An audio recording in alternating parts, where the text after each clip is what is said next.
Perguntas para determinar a segurança psicológica. Primeiro, de uma maneira geral, eu me sinto confortável em trazer as ideias novas ou fazer perguntas que possam ser consideradas bobas perante a equipe? Gente, isso aqui a gente pode fazer numa cumbuca de DDS para a turma. Se um DDS bacana lá, que você quer fazer um DDS diferente com a sua equipe, leva uma cumbuca com essas 10 perguntas dentro e fala assim, gente, cada dia nós vamos tirar uma pergunta aqui, ó. E aí, moçada, a gente se sente confortável ou não se sente confortável? Cria um espaço para as pessoas falarem sobre isso. Olha a segunda pergunta, que bacana. Eu me sinto confortável em expressar a minha opinião, mesmo que divergente, sempre que eu entendo ser necessário? Poxa, minha opinião não bate com esse planejamento dessa PR aqui, rapaz, do jeito que está aqui, eu acho que não vai funcionar, não. Eu tenho coragem de levantar a mão? Aí, ó, bota essa pergunta lá na cumbuca do DDS para a turma. É seguro assumir riscos perante a equipe? Quando eu falo riscos aqui, eu não estou falando de assumir riscos não controlados, né? Eu estou falando de assumir riscos do ponto de vista de riscos gerenciados, que evitam acidentes.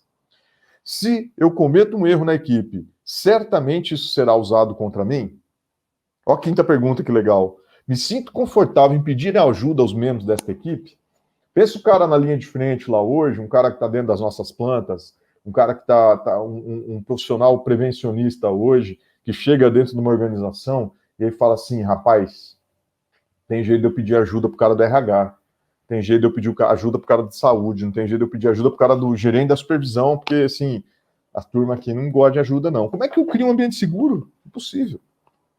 Percebo, olha a pergunta 6, percebo que a equipe rejeita outros por serem diferentes? Hoje, com o tema da diversidade, com o tema da inclusão, olha a importância da gente tratar isso de forma clara. Eu tenho visto várias organizações que estão falando de inclusão, mas não têm a coragem de fazer essa pergunta. Percebo que alguém da equipe poderia atuar intencionalmente para me sabotar ou minar os meus esforços? Opa, será que todo mundo joga no mesmo time aqui? Os membros dessa equipe se tratam com respeito e cordialidade? Isso é o básico, né, gente? Assim, é o básico do básico do básico, mas se a gente não consegue atingir isso, esquece, não atinge o padrão de classe mundial, padrões de alto nível quando a gente fala em saúde e segurança. Pergunta 9, a equipe disponibiliza de um canal eficiente para que eu possa trazer à tona questões relacionadas às minhas atividades? E esse canal aqui, às vezes, não precisa nem ser os canais formais dentro da organização, não, os canais de bate-papo mesmo. O espaço do DDS, o espaço, mesmo que seja via Teams hoje, ou via qualquer ferramenta de conversa virtual, a gente tem espaço para falar sobre esses problemas? E a pergunta 10, a equipe precisa tratar de problemas relacionados aos ismos, né, racismo, sexismo e outras ideias pré-concebidas a respeito das pessoas? Junta a 6 com a 10 aqui, ó, e vamos começar a falar, em todas as organizações que estão falando hoje de inclusão, de mudança de conceito, vamos ter uma conversa séria sobre isso, vamos ter uma conversa transparente sobre isso, a importância da gente lidar com essa situação. Eu conto para vocês, nós tivemos uma situação prática onde uma das nossas consultoras viveu uma situação de assédio num cliente nosso. Né? Uma pessoa se aproximou com brincadeirinha num dia, no segundo dia já começou a fazer convites. E essa consultora passou a mão no telefone e me ligou. Né? Falou, ó, Júlio, tá acontecendo uma situação assim, assim, assim aqui comigo, e é uma situação bastante delicada para mim aqui. Eu falei, então vamos fazer o seguinte, amanhã você não vai para a fábrica não, mas você vai para o aeroporto, você vai pegar um avião, vai voltar para tua casa e deixa comigo que eu vou ter uma conversa com essa empresa. Foi o que ela fez, não foi, eu liguei para a empresa, expliquei, amanhã o consultor não vai, fiz uma reunião com o gerente de contrato e falei assim, olha, a minha consultora passou por uma situação constrangedora, disso. A resposta dessa empresa foi assim, gente, teriam várias possibilidades, né? Várias possibilidades, desde falar assim, Júlio, me desculpa, né? E o que a gente pode fazer para resolver isso? Como é que eu faço para me desculpar com a consultora? Mas a resposta deles foi o seguinte, ele falou assim, mas cara, você mandou mulher para o nosso ambiente aqui, né, cara? Como é que você me manda uma mulher? Fábrica, você sabe como é que é. Eu não aceito isso, gente. Eu não aceito, eu não posso aceitar isso. Eu tenho 2 filhas. Eu não consigo me imaginar chegando para minhas filhas e falando assim para elas, ó, meninas, escolham bem a profissão de vocês, porque vocês não podem fazer o que vocês quiserem, porque vocês são mulher. Eu não consigo imaginar um negócio desse. Então, assim, eu cancelei o contrato com essa empresa, né? A gente cancelou o contrato. Foi uma situação super delicada, era um contrato enorme, não estou nem aí. Estou nem aí. Se o contrato é bom, o contrato é ruim, não interessa. Uma empresa como essa, ela desvirtua dos meus valores. Com que cara eu chego para essa consultora e digo assim, fulana, nós mudamos, nós não vamos mandar mais você não, vamos mandar o consultor porque ele é homem. Que imagem eu passo como executivo da comportamento hoje? Que imagem eu passo hoje como, não é executivo não, como ser humano, pai de 2 filhas, com a minha esposa, com a minha mãe, com a minha irmã, que imagem eu passo para essas pessoas? Para mim isso é inconcebível. E essas são frases, essas são perguntas que a gente tem que colocar na mesa hoje, para a gente entender. E olha que dica legal, gente. 10 perguntas super simples. Eu brinquei com vocês podem fazer uma cumbuca no DDS. A área de RH hoje pode fazer uma pesquisa junto com a pesquisa de clima dentro da organização. Hoje existem várias ferramentas, forms, por exemplo, que eu posso usar e fazer perguntas e fazer pesquisas anônimas para que a gente comece a falar. O mais importante, gente, é começar a falar sobre isso. Nós temos um cliente do segmento automotivo e eu tenho feito rodadas de conversas sobre segurança psicológica com eles. Então eu levo essas 10 perguntas aqui, eles reúnem em turmas de 10 pessoas, de 10 a 20 pessoas, né? Antes era presencial, agora com a pandemia nós estamos fazendo isso via online, para a gente fazer essas perguntas para eles e conversar sobre isso. Vamos falar sobre isso? Vamos bater um papo sobre esse tema? A área de compliance deles que chamou a gente para fazer esse bate-papo. Então é bacana, você tem que colocar isso na prática, para a gente começar a mexer com aqueles velhos paradigmas, né, com esses velhos conceitos. E aí, gente, eu trouxe aqui o papel da liderança. Eu queria que vocês saíssem daqui também com essa perspectiva de entender um pouco como é que o líder pode influenciar nisso, né?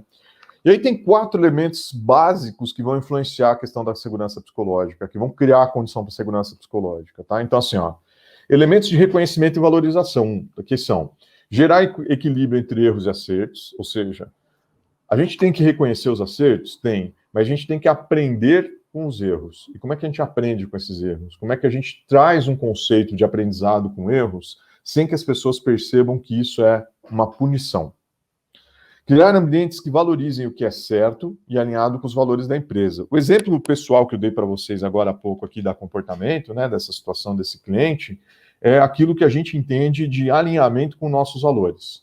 Ou seja, imaginem vocês alguém que faz uma proposta para vocês mudarem uma informação, um laudo técnico, um laudo que acabe gerando um impacto do ponto de vista de gestão da empresa, só para você fazer aquilo para aliviar para a empresa. Vocês fariam? Isso é segurança psicológica, né?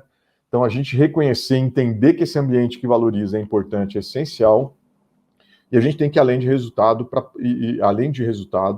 do número, além do resultado, e balancear isso com o processo. Ou seja, algo muito importante é o seguinte: as pessoas que fazem uma entrega e você não sabe o que elas fizeram para te entregar, gente, aquilo lá acaba gerando uma barreira natural para você criar uma condição para uma segurança psicológica.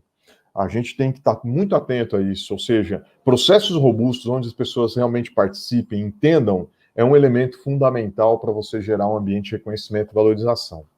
Eu faço uma brincadeira, se vocês me permitem, eu vou fazer essa brincadeira aqui com vocês. Eu sou psicólogo, minha esposa é psicóloga, né? O pessoal brinca, e nossas filhas vão ficar tudo maluca, provavelmente, né? Mas o pessoal brinca com a gente, né? Se sua filha tira 10, o que você fala para ela? Eu falo assim, não fez mais que obrigação. Aí todo mundo assusta, né? Rapaz, você fala isso mesmo? Eu falo, não. Na verdade, sim, tirar 10, eu brinco com as minhas filhas que é obrigação, né? Tirar 10 assim, é o que elas têm que fazer, né? Apesar da gente não preocupar muito com o resultado, né? Agora, o importante é deixar claro o que a gente valoriza para tirar 10. Tantas horas estudando, como se dedica para aquilo, tempo de leitura, pessoa que se destaca na escola lá, que está atenta, sempre recebendo elogios por parte dos professores, do respeito que tem com os professores em sala de aula. Isso é o que gera o 10 para nós. Não é... Porque o 10, às vezes, eu posso colar do cara do lado, né? Eu sendo do lado do cara inteligente lá, colo a prova dele, tiro 10 também. Então, assim, para a gente o importante é o processo para chegar nisso, e não só o resultado. Nós temos, fundamentalmente, várias ferramentas, e as ferramentas elas vão ter um impacto sobre segurança psicológica se a liderança gerar uma ferramenta de forma genuína. E aqui eu quero citar esse segundo ponto, uma agenda. Ter uma agenda focada no tema de segurança psicológica hoje é fundamental, tá? Eu vi uma palestra do vice-presidente de mining da ArcelorMittal, Jorge Oliveira, há uns 3 anos atrás. Ele veio aqui em Curitiba participar de um evento que a gente promoveu aqui. E aí eu lembro de uma fala dele que eu achei fantástica. Ele falou assim, gente, vocês têm... sempre que um cara chega para mim e fala que segurança é valor, que segurança é prioridade, eu falo assim, abre tua agenda aí, deixa eu ver tua agenda, abre teu Outlook, eu quero ver agora tua agenda aqui. Aí a pessoa abre e fala assim, cadê? Onde que está a segurança aqui na tua agenda? Aí a pessoa, não, veja, eu não ponho na agenda, mas se precisar, eu estou disponível. Ah, mas isso não é valorizar, isso não é dar prioridade, isso não é tratar a coisa como valor. Se é valor, põe na tua agenda, gente. Não adianta a gente atender, porque daí a gente só atende acidente, a gente atende incidente, a gente atende desvio. Se eu quero dar valor para segurança, se eu quero dar valor para segurança psicológica, põe na tua agenda para ser preventivo. Ambiente. A gente tem que estabelecer no ambiente o que é tolerável e o que não é tolerável para a gente, né? A gente tem que ter a teoria das janelas quebradas lá na cabeça, né? Eu gosto muito desse conceito, né? Lembra que tudo que você deixa mais ou menos passa uma mensagem de que tudo é possível, né? Se o 5S da tua planta é ruim, se o 5S, as pessoas fazem um 5S mal feito, aquilo já está passando uma mensagem para a turma, né? Se falta o respeito com as pessoas dentro da organização, se falta respeito entre as áreas, isso já está dando uma cara de que ali já tem uma janela quebrada, né? Nós temos que estabelecer o que é tolerável, né, da empresa, o que não é tolerável. Ter um olhar frequente de melhoria contínua, ou seja, aprendizado constante, um ambiente que gera aprendizado constante, é um elemento fundamental para criar condição de segurança psicológica. E exemplo. A liderança ela tem como várias formas de dar exemplo para criar uma segurança psicológica. E eu costumo falar que a turma até brinca comigo, rapaz, isso aí é até difícil de fazer, mas é importante. Nós, como líderes, nós temos que aprender a mostrar nossas vulnerabilidades. Isso é uma forma de indicar o caminho correto, né? Nós temos que ser um agente de transição na transformação cultural. Não adianta eu falar assim, vamos mudar, mas não muda. Não, é isso aí, mas não faz, né? Dá valor. Esses dias, um líder chegou para mim e falou assim, Júlio, eu preciso da tua ajuda, eu quero que você monte para mim aqui um programa de formação, eu vou dar um treinamento para todo o meu pessoal de supervisão, ele é diretor de uma mina. Eu vou me organizar, eu quero fazer 2 horas por semana, tal. Aí ele terminou a fala dele, eu falei, rapaz, você acredita que você vai fazer isso mesmo?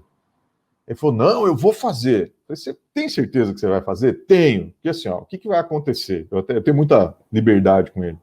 O que vai acontecer? Você está falando que vai dedicar 2 horas por semana. Vai chegar uma semana que você não pode ir, você vai mandar alguém para te substituir. Você não vai fazer isso? Ele falou, pior que eu vou mesmo, porque eu já tenho umas 3, 4 semanas aí que eu sei que eu não vou conseguir dar esse treinamento. Então, olha a mensagem que você está passando. Você conta para todo mundo que você vai estar em todos. De repente, você não está em todos, não começa a passar uma mensagem ruim? Vamos fazer o seguinte, faz um encontro mensal de 1 hora, mas garante que você vai estar em todos. E isso é o que a gente precisa de mensagem tua. Se não, meu amigo, você começa a passar aquela mensagem de que, não, esse negócio é importante, esse negócio é valor para mim, mas no dia a dia você não pratica desse jeito. E aquilo gera uma incoerência. E essa incoerência influencia na segurança psicológica da unidade. É aquela pessoa que fala assim, gente, portas abertas, hein? Portas abertas, a hora que precisar falar comigo, a hora que você chega para falar com o cara, ele fala assim, você marcou com a secretária? Não. Você fala, rapaz, minha agenda tá difícil demais, então você marca com a secretária primeiro, depois a gente vê. Assim, que portas abertas é essa, né? Que jeito é esse de fazer, né? Então, assim, vamos ser honestos, vamos ser transparentes. Gente, toda segunda, das 8 às 9, eu consigo falar com vocês, assim, e eu tô botando isso na minha agenda para falar com a turma. Vamos lá, vamos embora falar de segunda, das 8 às 9? O ideal seria a porta aberta o tempo todo, mas se eu não consigo, porque tem outras demandas da organização, põe isso na tua agenda de forma clara, e isso começa a ser um fator chave para a gente gerar segurança psicológica. Ou seja, quando eu reúno um conceito, quando eu reúno uma prática de reconhecimento e valorização, de aprendizado, quando eu aplico ferramentas de forma adequada, é que nem DDS, desculpa, antes de fechar aqui, mas eu tenho que dar esse exemplo, né? DDS é a ferramenta mais revolucionária do ponto de vista de mudança de cultura de segurança do mundo, na minha opinião. 10 a 15 minutos bem pensados, bem conversados todo dia, são melhores que muitas e muitas horas de treinamento, que às vezes o cara fica 8, 12, 16, 20 horas de treinamento numa sala, e ele não pega tanta coisa boa como num DDS bem feito, Não é aquele DDS que o cara fica lendo o negócio lá, não, viu, gente? Não é isso aí, não. Estou falando de DDS bem feito, de interação, de conversa, de coisas que a gente vai usar naquele dia, de elementos de segurança que estão a ver com a próxima atividade que eu vou realizar. Isso faz uma diferença enorme. Desculpa. As ferramentas bem feitas, às vezes a gente fala assim para a liderança, participa do DDS, ele fala, vou participar de todos. Mentira, participa de um por mês, mas participa de coração. Está ali de forma genuína. Isso faz uma diferença absurda, gente. Absurda. Ambiente bem pensado, ambiente gera uma questão de segurança psicológica essencial e o exemplo. E aí a gente pode tirar a palavra exemplo e chamar isso aqui de coerência. Você tem que ser coerente em tudo que você faz. Aquilo que você fala e aquilo que você faz vai ser o grande drive para as pessoas começarem a acreditar e ter confiabilidade no que é segurança psicológica. Olá, eu sou o Nestor do site Segurança do Trabalho NWN. Olá, eu sou o Mário Sobral. E juntos estamos fazendo SSC é o canal.